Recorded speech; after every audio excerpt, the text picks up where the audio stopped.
வந்து பார்த்திங்கன்னா நம்ம வந்து மண்ணடுப்பில் தான் செய்ய போகிறோம். அதுக்கு தேவையான அளவு இந்த மாதிரி இலையை வச்சு நம்ம பற்ற வச்சுக்கலாம். நெருப்பு நல்லா பிடிக்கணும். நெருப்பு நல்லா பிடிச்சா தான் மண்சட்டியில் மண்பானை அடுப்பில் செய்யும்போது நல்லாயிருக்கும், நல்லா ருசியாக இருக்கும், குழம்பு டேஸ்ட்டாகவும் இருக்கும். இப்போ பார்த்திங்கன்னா அடுப்பு நல்லா பற்றிக்கிச்சு. இந்த ஸ்டேஜில் நம்ம வந்து இந்த பலகை, விறகு அந்த மாதிரி இதெல்லாம் வச்சுக்கலாம். வச்சு நெருப்பு வந்து நல்லா பிடிக்கணும். நல்லா பிடிச்சா தான் நம்மளால் குழம்பு நல்லா செய்ய முடியும். பார்த்திங்களா, நல்லா பிடிச்சிக்கிச்சு. இப்போது ஸ்டேஜில் சட்டி வச்சுருவோம். சட்டி வச்சு அதுக்கு தகுந்த மாதிரி நம்ம வச்சுக்கலாம். நான் வந்து 3 டேபிள் ஸ்பூன் ஆயில் ஊற்றுறேன். உங்களுக்கு எந்த அளவுக்கு வேணுமோ நீங்கள் அந்த அளவுக்கு எடுத்துக்கலாம். 3 டேபிள் ஸ்பூன் ஊற்றிக்கிறேன். நான் கொஞ்சமாக கடுகு போட்டுக்கிறேன். கடுகு வந்து நல்லா பொரியணும். நல்லா பொரிஞ்சதுக்கப்புறம் பார்த்திங்கன்னா நான் 3 வெங்காயம், 3 தக்காளி, வரமிளகா, கருவேப்பிலை இதெல்லாம் கட் பண்ணி வச்சுருக்கேன். இதெல்லாம் ஒன்றா போட்டு இப்போ வதக்கிக்கலாம். நல்லா பொன்னிறமாக்குற வரைக்கும் நம்ம வதக்கிக்கலாங்க.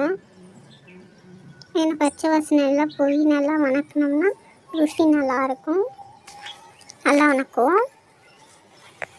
இப்போ பார்த்திங்களா, நல்லா கோல்டன் ப்ரௌன் ஷேப் வந்துருச்சு. நமக்கு உங்களுக்கு பார்த்தாலே தெரியும் கோல்டன் ப்ரௌன் கலரில் வந்திருக்கிறது. பாருங்கள், நல்லா வந்திருக்கு. இந்த ஸ்டேஜில் நம்ம சிக்கன் வந்து 1.5 கிலோ எடுத்து வச்சுருக்கோம். அதை நல்லா வாஷ் பண்ணி எடுத்து நம்ம போட்டுக்கலாம்.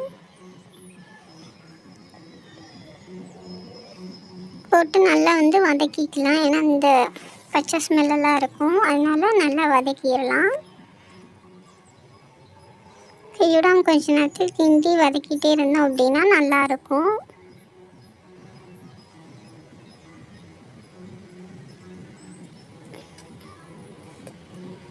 இப்போ பார்த்திங்களா, நல்லா வதங்கிருச்சு. இந்த ஸ்டேஜில் வந்து நான் மஞ்சள்தூள் ஆட் பண்ணிக்கிறேன். நான் ஒரு 1/4 டேபிள் ஸ்பூன் ஆட் பண்ணிக்கிறேன். உங்களுக்கு தேவையான அளவுக்கு நீங்கள் மஞ்சள்தூள் யூஸ் பண்ணிக்கலாம். மஞ்சள்தூள் போட்டோம் அப்படின்னா இது வராது, பச்சை வாசனை வராது, நல்லாயிருக்கும். இந்த ஸ்டேஜில் வந்து பார்த்திங்கன்னா நம்ம வந்து வெங்காயம், தக்காளி, வரமிளகா, மல்லித்தூள், மிளகாத்தூள் எல்லாம் நல்லா வதக்கி வச்சுருக்கோம். இஞ்சி பூண்டு ஆட் பண்ணியிருக்கோம். நல்லா வதக்கி நல்லா ஃபைன் பேஸ்ட்டாக அரைச்சிக்கலாம். அரைச்சிங்கன்னா இந்த மாதிரி உங்களுக்கு வந்து கலவை கிடைக்கும்.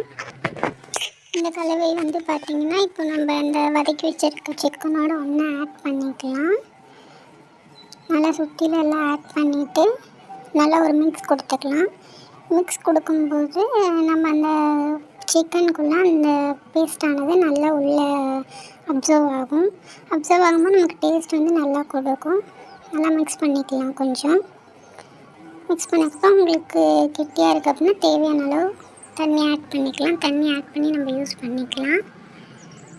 உங்களுக்கு எந்த அளவுக்கு வேணும், இப்போ தண்ணி மாதிரி வேணும்னா தண்ணி வச்சுக்கலாம். இல்லை கொஞ்சம் கிரேவி டைப்பில் வேணும் அப்படின்னா அந்த மாதிரியும் நம்ம பண்ணிக்கலாம். தேவையான அளவு உப்பு ஆட் பண்ணிக்கலாம். நான் ஒரு டேபிள் ஸ்பூன் வந்து உப்பு ஆட் பண்ணிக்கிறேன். இதுக்கு வந்து இடையில பார்த்திங்கன்னா சக்தி சிக்கன் கிரேவி மசாலா வந்து நான் எடுத்திருக்கேன். ஏன்னா கறி மசாலா எடுக்கும்போது அதோட இது நல்லாயிருக்கும், டேஸ்ட் இன்னும் கொஞ்சம் பக்காவாக இருக்கும். தீயை கொஞ்சம் கூட்டி நம்ம வந்து நல்லா கொதிக்க விடணும். எனக்கு உப்பு பத்தலை, அதனால் ஆட் பண்ணிக்கிட்டேன்.